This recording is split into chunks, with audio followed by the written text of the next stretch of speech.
வணக்கம் ஃப்ரெண்ட்ஸ். இன்னைக்கு நம்ம ஒரு ஹாலிவுட்ல ஆக்ஷன் த்ரில்லர் மூவியா வெளிவந்திருக்கிற தே வில் கில் யூ படத்தோட மூவி ரிவ்யூ தான் பார்க்க போறோம். இந்த படம் ஒரு ஹாலிவுட் படமா இருந்தாலுமே ஒரு ரஷ்யன் தான் இந்த படத்தை டைரக்ட் பண்ணியிருக்காரு. இவர் வேற யாருமே இல்ல, why don't you just die, no looking back போன்ற படங்களை கொடுத்தவர். டைட்டில பார்த்ததுமே தெரியுது இது ஒரு சர்வைவர் த்ரில்லர் மூவி அப்படின்னு. ஆனா இது வெறும் அடிதடி மட்டுமே இல்ல, இதுல ரத்தம் தெறிக்க தெறிக்க ஒரு ஆக்ஷனும் இருக்கு.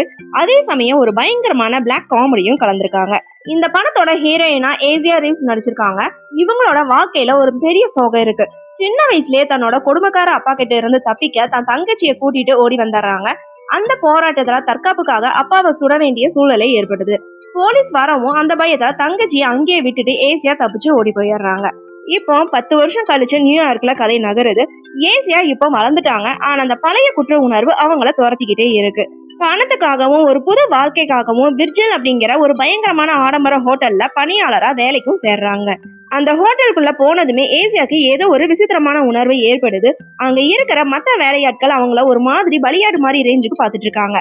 அந்த ஹோட்டல்ல இருக்கிற சூப்பர்வைசர் ஆன லிலித் ஏசியாவை வர வைக்கிற விதமே கொஞ்சம் மர்மமாவே இருக்கு.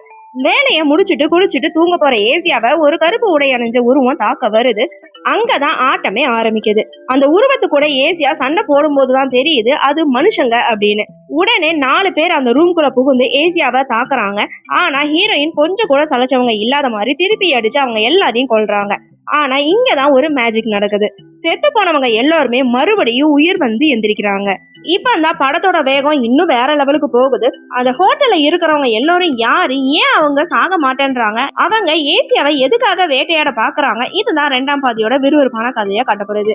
இயக்குனர் தன்னோட பழைய படங்கள் மாதிரி இதுலயும் வயலன்ஸ் அப்படிங்கிற ஒரு விஷயத்த ரொம்ப ஸ்டைலிஷா கையாண்டிருக்காரு. ஒரு ரூம்குள்ள நடக்கிற சண்டை காட்சிகள், கேமரா ஆங்கிள் எல்லாமே மிரட்டலா இருக்கு. ரத்தம் தெரிக்கிற சீன்களை கூட நம்ம சிரிக்க வைக்கிற மாதிரி சில மொமெண்ட்ஸும் வருது. தலை வெட்டப்பட்டு உடல்ல இருந்து ரத்தம் வந்துட்டு இருக்கும் போது அந்த தலையில இருக்கிற கண்ணு மட்டும் அசைஞ்சு பாக்குற சீன் எல்லாமே கொஞ்சம் விசித்திரமான அனுபவத்தை கண்டிப்பா தரும்.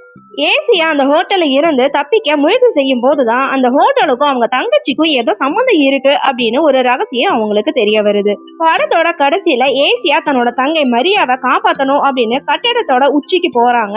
அங்கதான் அந்த கட்டிடத்துல இருக்கிற பணக்கார கும்பலோட ரகசியம் வெளியே வருது. அந்த கட்டிடத்துல இருக்கிறவங்க எல்லாருமே சாத்தான் கிட்ட ஒரு ஒப்பந்தம் செஞ்சிருப்பாங்க.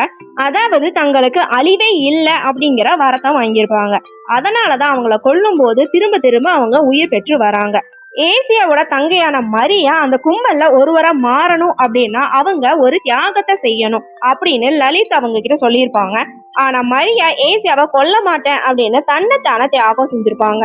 கடைசியில அந்த சாத்தானோட ஆற்றல் எல்லாமே ஒரு பன்னியோட தலையில இருக்கு அப்படிங்கிறத ஏசியா கண்டுபிடிக்கிறாங்க.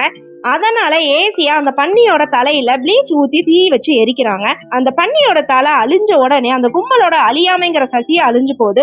இதனால காயங்களோட இருந்த எல்லா வில்லன்களுமே அங்கேயே இறந்து போறாங்க. ஏசியா தன்னோட தங்கையான மரியாவை காப்பாத்திட்டு அங்க இருந்து தப்பிக்கிற மாதிரி பாட முடியுது. ஏசியா வர லசி பீட்ஸ் மிரட்டியிருக்காங்கன்னே சொல்லலாம். அவங்களோட எக்ஸ்பிரஷன், ஆக்ஷன் சைட்ல காட்டுற வேகம் எல்லாமே அருமையா இருக்கு. மத்தபடி ஹீரோயினுக்கு இணைய மைஹோல பீட்டர் ஜோசப், டாம் பெல்டன், ஹீதர் கிராம்னு எல்லாருமே அவங்கவுங்க வேலையை சிறப்பா செஞ்சிருக்காங்க. கார்லோஸ் ரஃபேல் ரீராவோட பின்னணி இசை படத்துக்கு மிகப்பெரிய பிளஸ்ன்னு சொல்லலாம். ஒவ்வொரு சண்டை காட்சிக்குமே அந்த மியூசிக் ஒரு தனி எனர்ஜி தர்ற மாதிரிதான் இருக்கு. படத்தோட பிளஸ்ன்னு பார்த்தா லசி பீட்ஸோட மிரட்டலான நடிப்பு, போர் அடிக்காத விறுவிறுப்பான திரைக்கதை, அந்த பிளாக் காமெடி கலந்த வன்முறை காட்சிகள், கிளைமேக்ஸ் ட்விஸ்ட் படத்தோட பிளஸ்ன்னு சொல்லலாம். ஆனா படத்தோட மைனஸ்ன்னு பார்த்தா வன்முறை ரொம்பவே அதிகமா இருக்கு. ரத்தம் பிடிக்காதவங்க சீரியஸா பார்க்கவே முடியாதுங்க. கிளைமேக்ஸோட நீளத்தை கொஞ்சம் கம்மி பண்ணி இருக்கலாம். கதையில சில இடங்கள லாஜிக் மிஸ்டேக்கும் இருக்கு. ஆக மொத்தத்துல தே வில் கில் யூ படம் எப்படி இருக்குன்னு கேட்டீங்கன்னா, லாஜிக்லாம் ஓரங்கட்டி வச்சுட்டு ரத்தம் தெறிக்க தெறிக்க ஒரு தரமான ஆக்ஷன் மூவி பார்க்கணும்னு நினைக்கிறவங்க தாராளமா இந்த படத்தை பார்க்கலாம். ஓகே ஃப்ரெண்ட்ஸ், நெக்ஸ்ட் வீடியோல பார்க்கலாம். இந்த வீடியோ உங்களுக்கு பிடிச்சிருந்தா லைக், ஷேர், சப்ஸ்கிரைப் பண்ணுங்க. தேங்க்யூ.